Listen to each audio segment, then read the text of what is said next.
ইরাকে মিসাইল হামলায় নিহত মোহাম্মদ শ্রাবণের মরদেহ দেশে ফিরিয়ে আনা হয়েছে।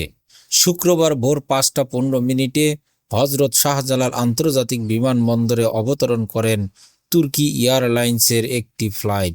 এ সময় পররাষ্ট্র প্রতিমন্ত্রী সামা ওয়াজেদ ইসলাম উপস্থিত থেকে আনুষ্ঠানিকভাবে মরদেহ গ্রহণ করেন। মোহাম্মদ শ্রাবণ মুন্সিগঞ্জ জেলার সদর উপজেলার বকুলতলা গ্রামের মোহাম্মদ নলি মিয়ার ছেলে। জীবিকার সন্ধানে প্রায় ১০ বছর আগে তিনি ইরাকের রাজধানী বাগদাদে পাড়ি জমান।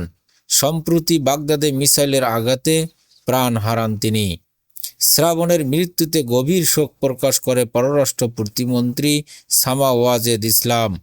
শোক সন্তপ্ত পরিবারের প্রতি সমবেদনা জানান। তিনি বিমানবন্দরে শ্রাবণের স্বজনদের হাতে দাফন কাফন বাবদ ৩৫,০০০ টাকা আর্থিক অনুদান তুলে দেন। বাগদাদে বাংলাদেশ দূতাবাসের তত্ত্বাবধানে সরকারি প্রক্রিয়ায় মরদেহ দেশে পাঠানো হয়।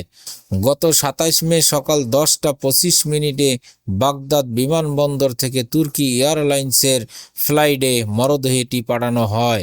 পরে তুরস্কে ২৯ ঘন্টা ট্রানজিট শেষে একই এয়ারলাইন্সের ফ্লাইট যোগে শুক্রবার ভোরে এটি ঢাকায় পৌঁছায়।